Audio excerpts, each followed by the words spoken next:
Big பாஸ்ல விஜய் சேதுபதி கெமிஷாவ பயங்கரமா தாக்கி பேசியிருந்திருக்காரு அப்படிங்கிற தகவல் தான் சமீபத்துல கிடைச்சிருக்கு. என்ன நடந்திருக்கு அப்படிங்கிறது தான் இந்த ஒரு வீடியோல நம்ம பார்க்க போறோம்.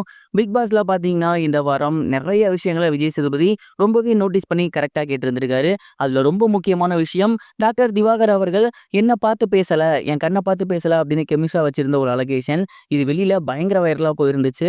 ஆக்சுவலி என்ன நடந்துச்சு அப்படின்னா, வெளியில எல்லாரும் ஒண்ணா உட்காந்து பேசிட்டு இருக்கும்போது, டாக்டர் திவாகர் ஒரு விஷயத்த பேச போக, அந்த இடத்துல கெமிஷா பார்த்தீங்கன்னா, ஒரு விஷயம் சொல்ல வந்தாங்க.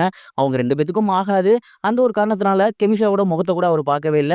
குனிஞ்சே தான் பேசிட்டு இருந்தாரு. அண்ட் அத கெமிஷா அவர்கள் பார்த்தீங்கன்னா, "ஏன் வயித்த பார்த்து பேசுறீங்க? என் கண்ண பார்த்து பேசுங்க." அப்படிங்கிற மாரி சொன்னது வெளியில வேற மாரி ப்ரொஜெக்ட் ஆகிருச்சு. அந்த ஒரு காரணத்தினால பார்த்தீங்கன்னா, விஜய் சேதுபதி அவர்கள் கெமிஷாவ கூப்பிட்டு பேசியிருந்தாரு. குறிப்பா என்ன சொல்லியிருந்தாரு அப்படின்னா, "கெமிஷா, ஒரு வார்த்தையில எல்லாமே மாறும். நீங்க வந்து ரொம்ப சிம்பிளா ஒரு விஷயத்த சொல்ல போனீங்க. ஆனா நீங்க சொல்ல வந்த விஷயம் வேற. அது எனக்கு புரிஞ்சுச்சு. ஆனா வெளியில அது டோட்டலி வேற மாரி போயிருக்கு. நீங்க உண்மையாலுமே அப்படி பேசியிருக்கவே கூடாது. ஒரு முறை நீங்க பேசுறீங்க அப்படின்னா பார்த்து பேசுங்க. ஏன்னா அது வெளியில மிகப்பெரிய அளவுல மாறும். இது உங்க வீட்ல பேசுறது கிடையாது. 8,00,00,000 குடும்பம் பார்த்துட்டு இருக்காங்க. அப்ப வேர்ட்ஸ பார்த்து யூஸ் பண்ணுங்க.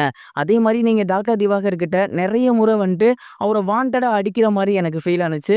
அவரோட ப்ரொஃபஷன மதிங்க. அவரு உங்களோட வயசுல மூத்தவர். ஒரு கண்டஸ்டன்ட்ட எப்படி அணுகணும் அப்படிங்கிறத பார்த்து பண்ணுங்க." அப்படிங்கிற மாரி சொல்லியிருந்தாங்க. அதே மாரி தான் விஜே பார்வதியுமே பார்த்தீங்கன்னா, அந்த ஒரு டாஸ்க் அப்ப ஃபேண்ட்ட புடிச்சு இழுத்து கால்ல அடிபட்டு பயங்கரமா இருந்துச்சு. வைலன்ஸா விளையாடாதீங்க. இத வந்து ஒரு வார்னிங் மாரி எடுத்துக்கங்க. நீங்க கேம் ப்ளே பண்ணுங்க. பட் அது வந்து நல்லபடியா இருக்கணும். யாரையும் தாக்கி பேசக்கூடாது. யாரையும் டீஃப்ரேம் பண்ணக்கூடாது.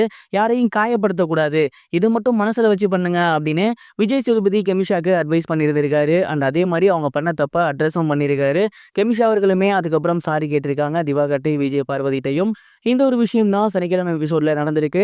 அண்ட் இந்த ஒரு விஷயத்த பத்தி நீங்க என்ன நினைக்கிறீங்க?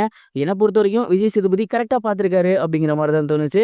அதே மாரி இன்னொரு பெர்சனுக்கு விஜய் சேதுபதி அவர்கள் ரொம்பவே சூப்பரான ஒரு ட்ரீட்மெண்ட் குடுத்திருந்தாரு. அதுதான் ஆதிரை. விஜய் சேதுபதி அவர்கள் வீட்டுக்குள்ள இருக்க எல்லாத்துட்டயுமே வந்து பார்த்தீங்கன்னா, "உங்க பேர சொல்லுங்க" அப்படின்னு சொல்லியிருந்தாங்க. ஒவ்வொருத்தரும் எந்திரிச்சு பதில் சொல்லும்போது, ஆதிரை அவர்கள் மட்டும் பார்த்தீங்கன்னா, உட்காந்துட்டே கைய தூக்கியிருந்தாங்க. இதனால விஜய் சேதுபதி அவர்கள், "எல்லாரும் எந்திரிச்சு பதில் சொல்றப்ப நீங்க மட்டும் எப்படி உட்காந்து பதில் சொல்லலாம்? இது வந்து என்னோட விருப்பம்." அப்படிங்கிற மாரி வந்துட்டு ஆதிரை சொல்லியிருந்தாங்க. "உங்களோட விருப்பத்துக்காக இருக்க நீங்க இந்த வீட்டுக்குள்ள வரல. இங்க எல்லாரும் ஒரே மாரி தான் இருக்கணும்." அப்படின்னு விஜய் சேதுபதி அவர்கள் பயங்கரமா காண்டாகி ஆதிரைய ரோஸ்ட் பண்ணியிருந்தாரு. அண்ட் இந்த ஒரு விஷயம் யாருமே எதிர்பார்க்கவே இல்ல அப்படின்னு தான் சொல்லணும். இது மட்டும் இல்லாம ஆதிரை இந்த வாரத்துல ஒரு சில மிஸ் அண்டர்ஸ்டாண்டிங்கா புரிஞ்சுகிட்டு விஷயங்கள் பண்ணியிருந்தாங்க. ஒரு சிலர போயிட்டு தாக்கி பேசியிருந்தாங்க. அந்த விஷயங்களையுமே எடுத்து வந்து விஜய் சேதுபதி அவர்கள் பேசியிருந்தாரு. குறிப்பா நந்தினியெல்லாம் வந்து அவங்க பிராங்க் பண்ணியிருந்தாங்க. அந்த ஒரு விஷயத்தலாம் எடுத்து பேசி, இந்த மாரி இதுக்கப்புறம் இருக்காதீங்க. கொஞ்சம் உங்க பிஹேவியர மாத்திக்கங்க. அதுக்காக தான் வீட்டுக்குள்ள வந்திருக்கீங்கன்னு சொன்னாரு. அண்ட் இத பார்த்ததுக்கு அப்புறம் நெறைய பேரு ஆதிரைக்கு ஆதரவாவும், விஜய் சேதுபதிக்கு ஆதரவாவும் பேசி வந்துட்டு இருக்காங்க.